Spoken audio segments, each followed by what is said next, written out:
So, usually when we talk about fields that deal with heavy numbers, there's this, like, built-in expectation of absolute precision. Oh, yeah, totally. Think about structural engineering, right?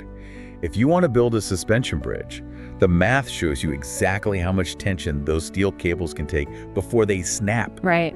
The engineer just points to the blueprint and says, there it is, that's the limit, don't put more weight on it. Right, because structural engineering is, well, it's bound by physics, it's binary, it's guided by these universal, unbreakable laws. I mean, gravity doesn't wake up in a bad mood and decide to pull harder on a Tuesday. Exactly. The bridge either holds the weight or it just, collapses into the river. It's incredibly clean. And it's comforting, honestly. Human beings love things that are predictable. We love categories, formulas, spreadsheets where we can just plug in the data, press enter, and get a definitive answer. But then you step into the world of personal finance and investing, and suddenly that beautiful, clean blueprint is completely useless. Yeah, utterly useless. We're looking at a landscape that is honestly completely murky. It's not a bridge built of steel cables. It's a bridge built out of human emotions, shifting weather, panic, greed, and like what you had for breakfast. It is the absolute definition of diagnostic muddy waters. The illusion of precision completely falls apart the moment human behavior enters the equation. Right. You can have the most elegant financial model in the world, but if the person executing it is terrified because they just watched a scary news segment, the model is trash. Which is exactly why we are taking this deep dive today. Because if you are listening to this right now, our mission is to fundamentally shift how you think about your money, your bank account, and your future. I recently went down a massive rabbit hole reading Morgan Housel's book, The Psychology of Money. I paired that with this brilliantly thought-provoking review of his work by Asante Wealth Management. And then I spent hours just poring over a really revealing, extensive interview Housel did with Tim Ferriss. Yeah, that interview is fantastic. And if we synthesize all of those discussions, we really have to start by completely resetting the stage. Okay. Imagine stepping away from the chaotic, flashing red and green numbers of a Wall Street trading floor. Just turn off the ticker tape. Instead, imagine stepping into the calm, quiet space of a clinical psychologist's office. Because to truly understand wealth, we have to look inward. We have to analyze the why and the how behind our financial behaviors. Okay, let's unpack this. The core premise we are exploring today is that finance is overwhelmingly taught as a hard science. Right. Like when you take an economics class, what do they teach you? They teach you to look at PE ratios, the price to earnings ratio, basically calculating exactly how much you're paying for a single dollar of a company's profit. Spreadsheets and formulas. Exactly. They teach you to read balance sheets, build spreadsheets, and calculate compounding interest rates out to the fifth decimal point. But doing well with money actually has very little to do with how smart you are or how well you do math. It is a soft skill. It's heavily behavioral.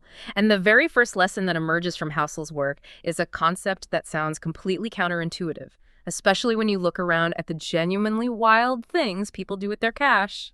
Oh, for sure. The lesson is simply this: no one is crazy. Okay, wait, I have to stop you there. Because people do crazy things with money. They do. People leverage their houses to buy, like, speculative internet coins of a dog. People blow their life savings on lottery tickets. That looks pretty crazy to me. It looks crazy to you. It looks crazy from the outside. But Housel makes this incredibly profound point. Every single financial decision a person makes is completely justified by their unique mental model of how the world works at the exact moment they make the decision. Okay. What's fascinating here is how incredibly limited our individual perspectives really are. Think about it this way. Your personal lived experience with money makes up maybe 0.000000001% of what has actually happened in the global economy. But it dictates about 80% of how you think the world works. Wait. 0.0000001% of the world's reality is forming 80% of my worldview. Yes. That is a staggering ratio. It's basically saying I'm looking at the universe through a pinhole and assuming I see the whole galaxy. That's a perfect analogy. And it explains exactly why different generations behave so radically differently with their portfolios. There was a fascinating study by a group of economists who looked at lifetime investment decisions. They wanted to know why some people aggressively buy stocks and others hide their cash in low-yield bonds. They found that these critical long-term financial choices are heavily anchored to the specific economic environment those investors experienced during their early adult life, say between the ages of 18 and 25. Oh, wow. So if you came came of age during the late 1990s, an era where the stock market was booming and tech companies were minting millionaires overnight in Silicon Valley, your baseline assumption of how the world works is built on optimism. You assume risk is rewarded. Precisely. Your brain wires itself to believe that the stock market goes up, and if you aren't in it, you're missing out. But contrast that with someone who came of age during the late 1970s when inflation was astronomically high and the stock market went nowhere for a decade. Right. Or someone whose parents lost their house and their jobs during the 2008 financial crisis. If that was your formative experience, your baseline assumption is sheer paranoia. You are going to fundamentally view the stock market as a dangerous casino designed to steal your money, no matter what a historical spreadsheet tells you. So the guy who came of age in 1999 isn't crazy for leveraging everything into tech stocks. And the guy who came of age in 2008 isn't crazy for hoarding cash in a coffee can. Exactly. They are both just reacting completely rationally to the tiny, highly specific slice of the world they happen to experience. Yes. And the material really highlights Morgan Housel's own wildly unconventional background to illustrate just how varied these paths can be. And this really blew my mind. Yeah, this part is crazy. Because when you think of an elite financial writer, someone who is a partner at a venture capital firm and sits on corporate boards, you assume a very specific pedigree. You assume the traditional Ivy League prep school to Wall Street pipeline. Right. The guy in the tailored suit who has been studying macroeconomics since he was 12. But Housel was actually a competitive junior Olympic ski racer in Lake Tahoe. With essentially no formal high school education. None. He received a diploma at 16 for basically filling out independent study remedial packets. Yeah. So he could just keep skiing 6 days a week. Yeah. He literally started college at 20 years old having to take 8th grade remedial math. Mm-hmm. He had to learn basic algebra as an adult. And yet he became one of the most insightful financial minds of his generation. But let's look at why he went into finance. It wasn't because of a deep love for spreadsheets. During that time in Tahoe, he was working as a valet at a high-end luxury hotel. He spent his days literally parking the cars of the ultra-wealthy. He saw these people pulling up in Ferraris, Porsches, and Rolls-Royces. That chance encounter, that tiny microscopic slice of personal experience as a valet, is what initially made him want to go to Wall Street. Just seeing the cars. Yeah. He saw the tangible physical evidence of wealth and thought, I want to do what they do. But hold on, let's play this out. If our worldview is so incredibly tiny and so heavily biased by our own weird specific backgrounds, like being a ski racer with 8th grade math skills parking Ferraris, how can anyone objectively agree on what a good investment actually is? Well, that's the thing. If we are all running entirely different software programs in our heads, isn't all financial advice just yelling into the void? This raises an important question, and it's one of the most liberating takeaways from Housel's work. We shouldn't necessarily expect to agree. And we have to stop trying to force our personal financial logic onto other people. Okay, I like that. Because we all have different lenses, different time horizons, and different deeply held fears. A decision that looks utterly foolish to you might be perfectly rational for the game someone else is playing. Day traders are playing a different game than a 65-year-old widow looking for dividend income. It means we have to stop judging others' financial decisions through our own narrow lens. And recognizing that invisible influence of our past perfectly segues into understanding two other massive invisible forces that dictate outcomes for all of us, no matter what game we are playing. And those forces are luck and risk. Oh, absolutely. Housel describes luck and risk as doppelgangers. I love that phrase. They were essentially the exact same force, just wearing different masks. The underlying reality that we all struggle to accept is that the world is simply too complex to allow 100% of your actions to dictate 100% of your outcomes. It's the illusion of control. We want to believe that if we work hard enough and we are smart enough, we will succeed. But you are just one person in an economic machine with 8 billion other moving parts. And because of that complexity, the accidental impact of actions completely outside of your control can be vastly more consequential than the actions you consciously take. If you launch a brilliant business on September 10th, 2001, or in February 2020, your outcome is going to be dictated by macroeconomic shockwaves, not your business plan. Meaning you can do everything right, make all the perfect calculated moves, and still fail entirely because of risk. Or, conversely, you can do everything wrong, make reckless decisions, and succeed wildly because of luck. Exactly. And this is why we have to be incredibly careful about who we admire and who we emulate. The line between being inspiringly bold and foolishly reckless is often a millimeter thick, and it is usually only visible with the benefit of hindsight. If I put my life savings on red at the roulette table and I win, I look like a genius who took a bold risk. Right. If I lose, I'm an idiot who threw away my family's future. The action was the exact same. Only the outcome changed the narrative. That's the danger of worshiping specific individuals or obsessing over specific case studies of billionaires. You cannot assume that 100% of their outcome can be attributed to pure effort and intellect. Some of it was the sheer dumb luck of timing, geography, or genetics. So if we can't just copy the specific moves of the ultra-wealthy because luck might have carried them, what do we do? Well, Housel says we need to look at broad patterns instead. Okay, broad patterns. And when you zoom out and look at the broad patterns of success, it reveals something deeply unintuitive about where massive wealth actually comes from. It comes from what statisticians call tail events. The long tails, yes. When you look at a bell curve, the tails are the farthest ends of a distribution of outcomes. In finance and business, a tiny microscopic number of events can account for the vast majority of all positive outcomes. We tend to underestimate how incredibly normal it is for a lot of things to fail. To put some concrete numbers to that, Ferris and Housel discussed the Russell 3000 index. Oh, this stat is amazing. For context, this is a stock market index that tracks the performance of the 3,000 largest publicly held companies in the United States. It's a massive basket of the American economy. Over a 30-year period, 40% of the companies in that index went bankrupt. Let that sink in. 40%. Nearly half. They didn't just underperform expectations, they went to zero. They completely failed. But despite 4 out of 10 companies dying, the index as a whole still performed incredibly well over those 3 decades. Why? Because just 7% of the companies in that index were massive, runaway, astronomical winners. The tail events. Right. We were talking about the Apples, the Amazons, the Netflixes. Yeah. That 7% tail event was so powerful it carried the dead weight of the 40% failure rate and still produced historic wealth. And you see this pattern everywhere once you understand the mechanics of the tail. The discussions bring up the incredible and often forgotten early history of Walt Disney. Oh, I love this story. In the 1920s and 30s, Disney was grinding. He was creating all these short cartoons, and people generally liked them, but the economics of animation were brutal. It was incredibly labor-intensive, very expensive, and the shorts just didn't pay the bills. The studio was heavily in debt and constantly bleeding money. They were on the verge of total bankruptcy. They were basically a commercial failure. Absolutely. And then, in 1937, they took a massive swing and released Snow White and the Seven Dwarfs. It was the first full-length animated feature film in history, and it became a mega blockbuster.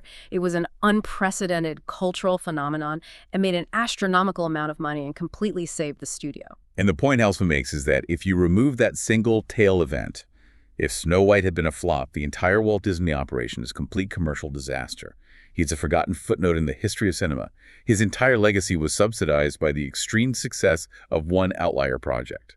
Or look at Benjamin Graham. This is one of the most striking examples. Benjamin Graham is universally recognized as the literal godfather of value investing. He wrote The Intelligent Investor, which is the book Warren Buffett treats as his holy text. Right. Graham's whole philosophy was about buying boring, undervalued cigar butt companies at a massive discount, making a small profit, and moving on. Strict rules. Strict margins of safety. Right. He was the anti-speculator. Exactly. You look at his career track record, and it's incredible. But when you dig into the math, it turns out that the bulk of his lifetime investment returns came from just one single stock, Geico. He bought a massive stake in the insurance company in 1948. And the crazy part, Geico was a high-growth company.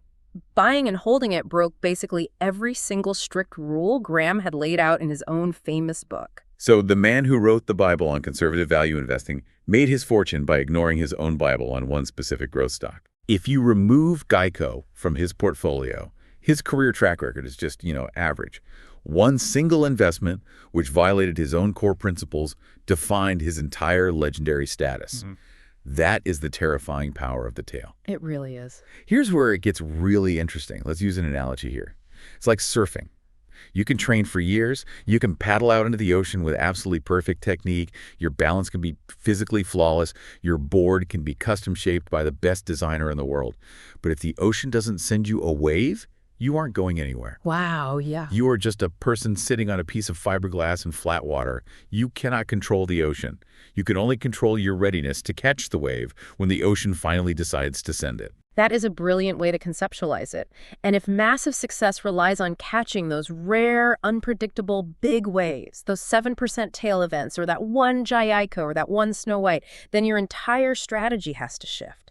You can't predict when the wave will come or what shape it will take.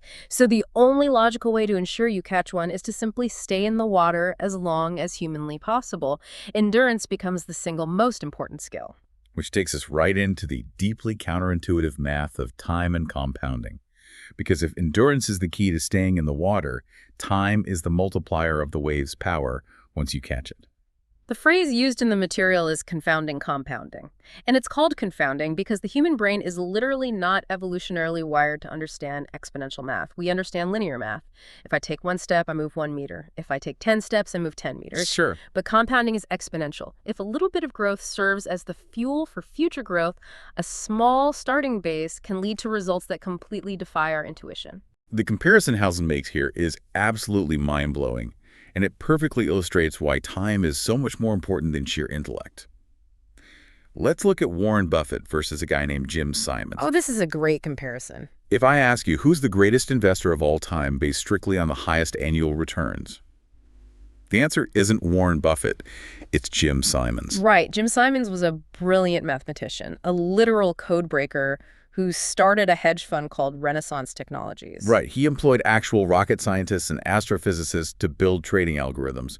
And his long-term average annual return is roughly 66% per year. Which is an astronomical, almost incomprehensible rate of return in the financial world. It's insane. Meanwhile, Warren Buffett, the Oracle of Omaha, averages about 21% per year.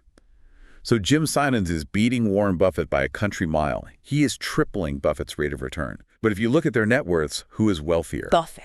Vastly, vastly wealthier. And it's not because Buffett is a smarter stock picker than Simons. No, the math here is the real lesson. 99% of Warren Buffett's wealth came after his 50th birthday. 97% came after his 65th birthday. The secret isn't his 21% return. The secret is that he started investing when he was 10 years old, and he is now in his 90s, and he never stopped. He has been letting that money compound for 8 decades. If Warren Buffett had started investing in his 20s, like a normal person, and retired at age 60, like a normal person, he would have been a wealthy guy.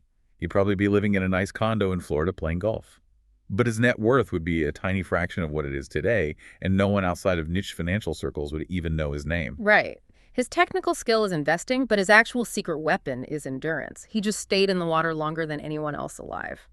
And what's fascinating here is that this highlights a profound difference between 2 entirely distinct financial skill sets.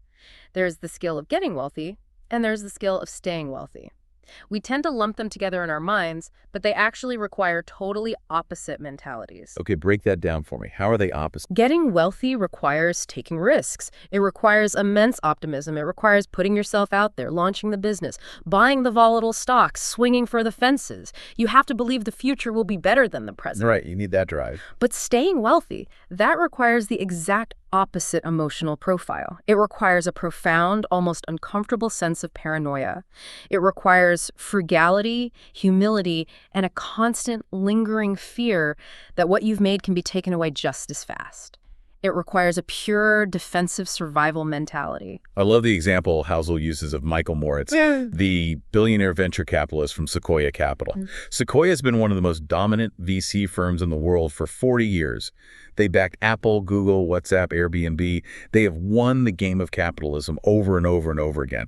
And when Charlie Rose asked Moritz what Sequoia's secret to longevity was, Moritz didn't say, we have the smartest algorithms or we take the boldest risks. He basically said, we're constantly terrified of going out of business. They never, ever assume that yesterday's success guarantees tomorrow's survival. They are hyper-paranoid. And you contrast that elite survival mentality with Citigroup in the mid-2000s. Citigroup was the largest bank in the world. They had gotten so massive, so sprawling, and had made so much money that they completely lost that paranoia. They became arrogant. They became what the sources call a loosely functioning disaster. The scale bred ignorance.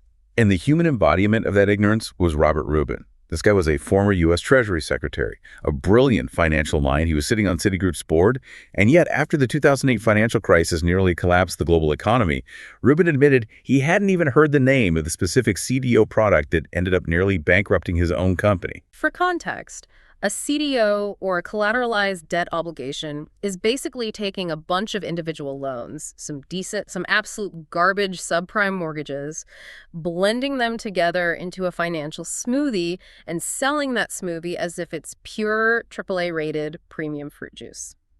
Citigroup was heavily leveraged in these, and the board didn't even know the mechanics of the risk they were taking. They got too big, they took too much risk to chase higher returns, and they completely destroyed their margin of survival.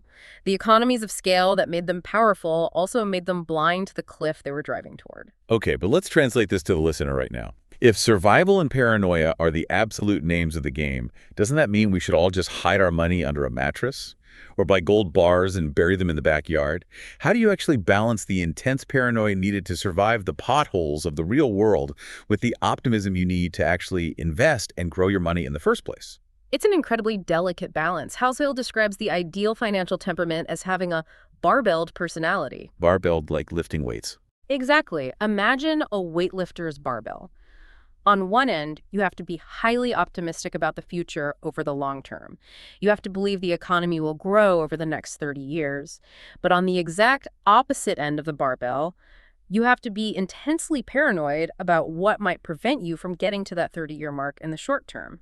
You need the optimism to invest in stocks, but the paranoia to hold enough cash so you don't have to sell those stocks during a panic next year. That makes total sense. But to really strike that balance, you have to fundamentally redefine what wealth actually looks like in modern society, because you cannot survive financially if you are constantly spending your money to look like you were thriving. Oh, this is the crux of it right here. The illusion of wealth versus actual, tangible wealth. This brings us right back to Morgan Housel's time working as a valet at that high-end hotel in Los Angeles. He observed something he calls the man in the car paradox. Oh, it's a brilliant observation about human psychology and status signaling. He noticed that when a guest pulled up to the valet stand in a roaring Ferrari or a sleek Lamborghini, he never once looked at the driver and thought, wow, that guy behind the wheel is so cool, I admire him. Instead, he ignored the driver completely. He looked at the car and imagined himself driving it, thinking, if I had that Ferrari, people would look at me and think I was cool. And that exposes the profound irony of materialism. People buy wealth-signaling items, six-figure cars, massive mega mansions, $50,000 Rolex watches, because they deeply want respect and admiration from others. They want to project success. But onlookers completely bypass admiring the owner. Exactly. They just use the object as a benchmark for their own desire to be admired. The guy in the Ferrari thinks everyone is staring at him in awe. In reality, everyone is staring at the car and projecting their own ego onto it. As Housel perfectly puts it, no one is impressed with your possessions as much as you are. It's a psychological paradox that drives people to absolute financial ruin because they keep spending money they don't have, to buy things they don't need, to impress people who aren't even looking at them. Tim Ferriss and Housel highlighted a story from his valet days about a young tech millionaire during the late 90s dot-com boom. This guy was the epitome of flashy wealth. He would literally walk around carrying a stack of $100 bills 4 inches thick. Just aggressively demonstrating his liquidity. Exactly. One day, this guy hands a thick stack of hundreds to a valet and says, go down to the jewelry store and buy me some $1,000 gold coins. The valet does it. He comes back with the coins. And then this tech millionaire and his buddies go stand on the beach, and they literally skip these heavy gold coins into the Pacific Ocean just for fun, just see who could skip them the furthest into the water. A literal physical display of throwing wealth into the ocean to signal social status to his friends. It's the ultimate manifestation of ego over logic. And the punchline. Years later, Housel found out the guy went completely catastrophically bankrupt. He was rich, meaning he had a high current income, but he was profoundly not wealthy. This is a crucial distinction that we have to cement. The words rich and wealthy are used interchangeably in society, but they mean totally different things. Rich is a measure of current income. It's the $150,000 sports car you just drove off the lot, even if it's heavily financed with high-interest debt. Rich people go out of their way to make themselves known. They want you to see their lifestyle. Right. But wealth is entirely hidden. Wealth is the income you did not spend. It's the nice car you decided not to purchase. It's the first-class upgrade you declined. defined. Wealth is the money sitting quietly in an index fund, or the equity in a paid-off house. Its value lies entirely in offering you options, flexibility, and growth for the future. So, if the gold coin skipping tech bro is the ultimate example of being rich, but not wealthy, the complete opposite end of the spectrum is a man named Ronald Read. The contrast here is beautiful. Ronald Read was a man who spent his life working as a janitor and pumping gas at a service station in Vermont. He wore old clothes held together with safety pins. He had no elite education, no connections to Wall Street, no high-paying salary. Yet when he died at age 92, his estate was worth over $6 million, the vast majority of which he left to his local hospital and library. How did a janitor accumulate $6 million? Not by winning the lottery, and not by day trading crypto. He achieved it simply by living frugally, saving a consistent portion of his small income and investing it in basic blue-chip stocks over several decades. He let the confounding math of compounding do all the heavy lifting. Okay, but I have to interrupt this inspiring montage for a second. If you're listening to this, you might be thinking what I'm thinking. Is Ronald Read really the ultimate goal here? I mean, think about it. Scrimping and saving your entire life, mopping floors for decades, using safety pins to hold your coat together, denying yourself every luxury and comfort just so you can die a multimillionaire, but never actually enjoy the money while your heart is still beating? That sounds kind of miserable. And you aren't wrong to push back on that. Even Morgan Housel admits he does not want to live like Ronald Read. He enjoys nice things. The point of the Ronald Read story isn't that you should live in poverty to hoard a dragon's pile of cash that you never touch. The point of this story is to definitively prove that investing is not an IQ test, it is a test of character. A janitor with the right temperament, patience, frugality, emotional control can massively outperform a Harvard-educated financial executive who has the wrong temperament. The ultimate goal of accumulating that hidden wealth isn't just to have a high score on a bank statement when you die. It's to buy the most valuable, tangible asset in the world while you are alive. Freedom. Exactly. The highest dividend that money pays. Money's greatest intrinsic value, above buying cars or houses or fancy dinners, is the ability to give you control over your own time. Being able to wake up every single morning and say, I can do whatever I want today. Yeah. I can work on what I want with who I want for as long as I want. That is the ultimate flex, not the Ferrari. It is the universal denominator of human happiness. Psychological studies show that more than your salary, more than the square footage of your house, more than your job title, people simply want to feel like they are in control of their own lives. Unspent assets, hidden wealth, give you that independence. There's a beautiful, very personal story Housel shares about his own parents that illustrates the mechanics of this perfectly. His parents actually met in the 1970s on a massive hippie commune in rural Tennessee called The Farm. And this wasn't just a weekend retreat. This was a hardcore commune where no one was even allowed to have personal bank accounts. Right. You surrendered all your assets when you joined. You lived entirely off the land and the community.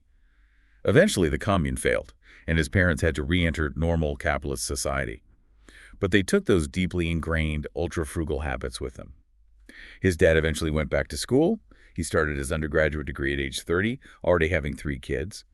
He ground his way through medical school and finally became an emergency room doctor at age 43. Which, if you know anything about medicine, the ER is an incredibly stressful, high burnout profession. Extremely. It grinds people down. But because his parents had lived on a commune and learned how to be genuinely happy with very little material wealth, they maintained a massive savings rate, even when he was finally making a lucrative doctor's salary. They didn't upgrade their lifestyle to match his new income. And because of that gap between his high income and their low expenses, after 2 decades of the intense stress of the ER, his dad just quit. He woke up one day, realized he'd had enough of the stress, and walked away from the medical field entirely on his own terms. Today, they live on the coast of Northern California, growing their own food, riding a tractor, basically living their best hippie life again, just funded by decades of saved medical salary. They bought their autonomy. Meanwhile, you have to imagine his dad's colleagues in the ER, doctors earning the exact same high salary, but who spent it all on massive houses, private schools for their kids, and luxury cars to keep up the appearance of being a wealthy doctor. Those colleagues were likely just as burned out, just as stressed, but they couldn't quit. They were trapped. They were chained to the overhead of their own lifestyle. It's the terrifying trap of never enough. If we connect this to the bigger picture of behavioral psychology, it's about the danger of the moving goalpost. Social comparison is a battle that mathematically can never, ever be won. If you define success by having more than your neighbor, you will inevitably move to a nicer neighborhood, and then you'll be at the bottom of the ladder again. There will always be someone with a bigger boat or a higher yield. Housel argues that your savings shouldn't be defined by your income alone. Your savings is actually the gap between your ego and your income. Let me repeat that. Yeah. Because if there's one sentence to take away from this entire deep dive, it might be this. Savings is the gap between your ego and your income. The less you care about what other people think of you, the more money you get to keep for yourself. Look at the historical example of the Vanderbilt family, famously chronicled in the book Fortune's Children. Cornelius Vanderbilt, the patriarch, built a railroad and shipping fortune worth roughly $400 billion in today's inflation-adjusted dollars. He was one of the richest men to ever walk the earth. But within a few generations, his heirs blew almost all of it. And they didn't blow it by making bad investments or building failed businesses. They blew it because they were locked in a toxic, multi-generational social race, constantly trying to outdo each other's status. They built massive 140,000 square foot mega mansions in Newport, Rhode Island that they barely even visited. They hosted million-dollar parties just to ensure they were perceived as the elite. That is just absurd. 140,000 square feet for a summer home. And the tragedy of it is that every single one of those heirs, according to the historical diaries, was utterly miserable. They were depressed, highly anxious, living entirely in the shadow of their ancestor, completely unable to form their own independent identities. The wealth was a curse because they let their egos dictate their spending. Ironically, the only Vanderbilt descendant who seems genuinely grounded and happy today is Anderson Cooper, the journalist, who famously built his entire life and career completely independent of the family fortune because his mother, Gloria Vanderbilt, told him there was no trust fund coming. So setting up a financial safety net for your kids or even for your future self is kind of like building a trampoline. A trampoline catches you if you fall. It prevents a catastrophic disaster. But once it catches you, you still have to use your own muscle and effort to bounce back up and do the work. You don't want to just strap a jetpack onto your kids that does all the flying for them, because they will never learn how to navigate the winds of reality, and they'll probably crash straight into a mountain of their own ego. That's a fantastic analogy. A safety net prevents ruin, but it doesn't rob you of the friction required to build character and purpose. But here is the major friction for all of us. Buying freedom, keeping your ego in check, and ignoring social status sounds incredibly logical when we talk about it here, or when you map it out on a neat little spreadsheet. But human beings are not spreadsheets. We are messy, hormonal, emotional creatures. How do we actually navigate our own very human flaws when the market starts doing crazy things? How do we stick to the plan? Housel offers a very liberating practical piece of advice here. Do not aim to be coldly, mathematically rational. Just aim to be pretty reasonable. Reasonable over rational. I love this distinction, but break down the mechanics of it. Well, rationality assumes you are a robot maximizing a mathematical formula. Reasonability accepts that you are a human who needs to sleep at night. Financial decisions are rarely made looking at a chalkboard in an MIT classroom. They are made at the dinner table. They are made while you are exhausted after a long day of work, while you are worrying about your spouse's health, your kids' tuition, your job security, and your own personal, irrational doubts. Let's use the Yale study as the absolute perfect example of rational versus reasonable. Researchers at Yale University published a peer-reviewed paper mathematically proving that historically it is perfectly rational for a young worker in their 20s to use 100% leverage in their retirement account. Explain what leverage means in this context just for a second. Yeah, so it means borrowing $1 for every dollar you have. You're basically taking out a loan to double your exposure to the stock market. The math in the Yale study shows that even if a massive depression hits and the market crashes so hard that your leverage portfolio gets completely wiped out to absolute zero, if you just keep borrowing and investing the exact same way over the next 40 years, you will mathematically bounce back and earn vastly higher lifetime returns than someone who didn't use leverage. On a spreadsheet, over a 40-year horizon, it is the mathematically optimal strategy. Right, but reasonably in the real world. It is sheer, unadulterated lunacy. No human being possesses the emotional fortitude to watch their entire life savings, the money they bled for, drop to zero, look across the dinner table at their terrified family, and calmly say, "Don't worry, honey, the Yale spreadsheet says we should borrow more money tomorrow." You would panic. Your amygdala would fire off alarm bells, you would sell everything at the absolute bottom, swear off the stock market forever, and you would be permanently psychologically scarred. It is a brilliant rational strategy that fails immediately in the real world because it completely ignores human emotion and loss aversion. Housel actually shares his own deeply irrational decision that illustrates this perfectly. He and his wife decided to pay off the mortgage on their house completely. Now, at the time, they had a historically low interest rate on that mortgage. Any competent financial advisor will look at the math and tell you that paying off cheap debt is a terrible move on a spreadsheet. You should take that extra cash and invest it in an index fund to earn a 7 or 8% return, while your mortgage only costs you 3%. It's an arbitrage opportunity. Technically, mathematically true, but contextually nonsense for his actual life. Exactly. Reasonably, owning their home outright, with no debt to any bank, provided them with an absolute, unshakable peace of mind. It gave them a profound sense of independence, especially while raising young children. Knowing that no matter what happens to the economy, no matter if you lose your job or the stock market crashes 50%, the bank can never, ever take your house away. Well, that lets you sleep deeply at night. Housel calls it the worst financial decision they ever made on paper, but the best money decision they ever made for their life. Because the goal of money isn't to maximize returns on a spreadsheet to impress an economist. The goal of money is to maximize your quality of life. And part of maximizing that quality of life is understanding how to deal with the psychological pain of investing. Because in investing, nothing is free. Everything has a price. Nothing's free. That's a core concept.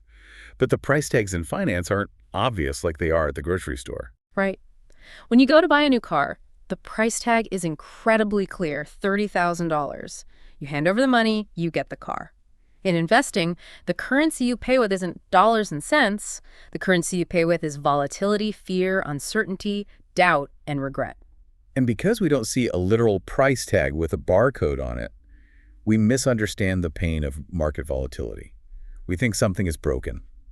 Housel explains that to survive, you have to fundamentally reframe how you view market drops. You have to view volatility as a fee, not a fine. This is a crucial psychological reframe. Think about the difference between those two words. A fine means you did something wrong. You got a speeding ticket, the police officer pulls you over, writes you a fine, and the implication is, shame on you, you broke the rules, don't ever do this again. But a fee is just the price of admission. You pay a $100 fee to get your family into Disneyland. You don't feel guilty about paying it. You accept it as the necessary cost of getting access to the rides.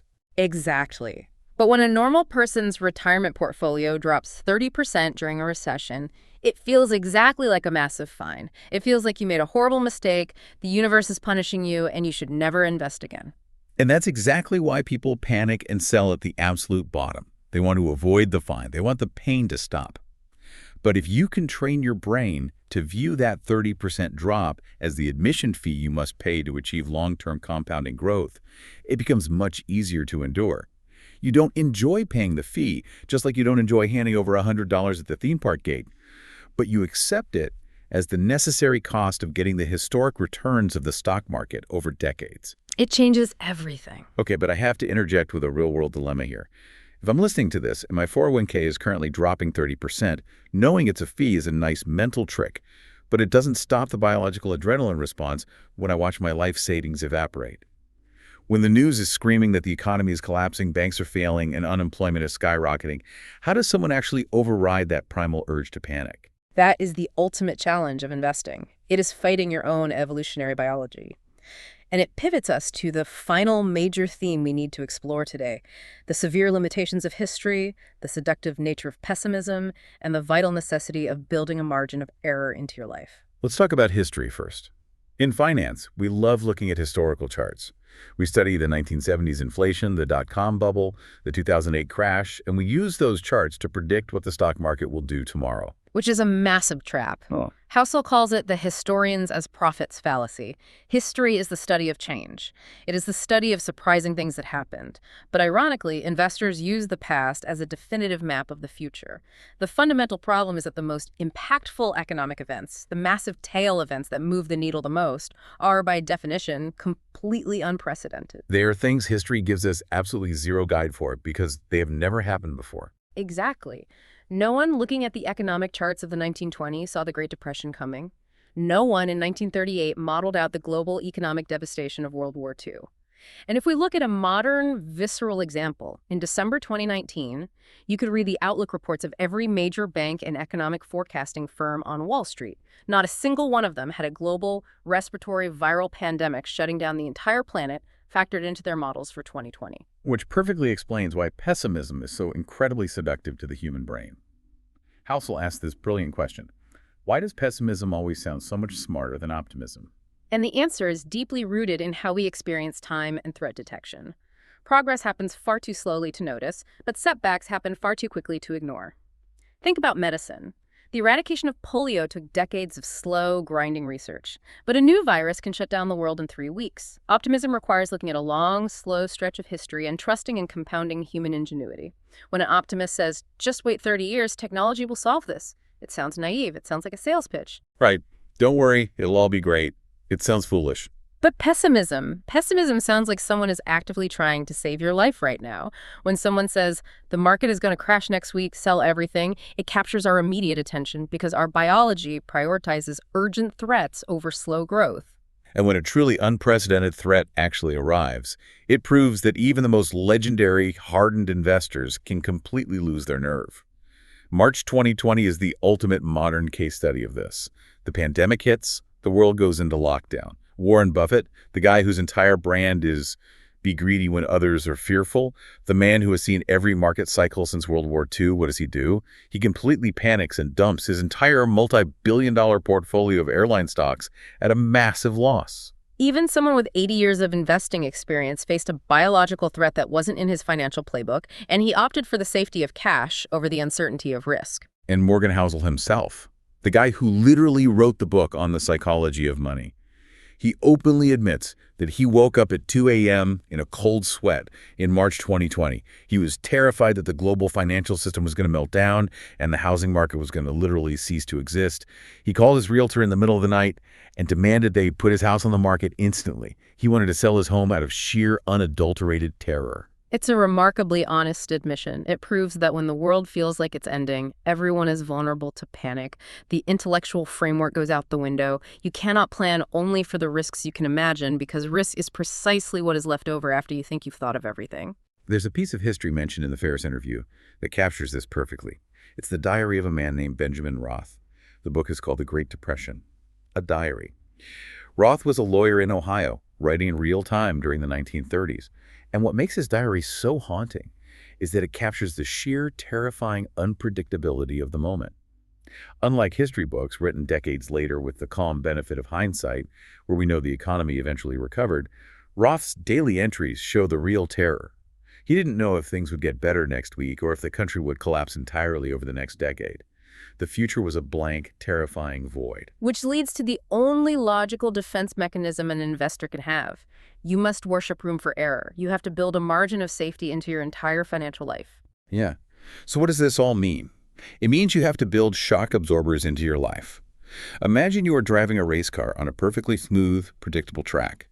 If you remove the shock absorbers, the car is lighter, and you will go incredibly fast. You will beat everyone in the short term. But the real world is not a smooth track. It is a dirt road full of massive potholes you cannot see coming. If you hit a pothole without shock absorbers, the car violently breaks apart and your race is over. Cash reserves, living below your means, lack of debt, multiple streams of income, those are your shock absorbers.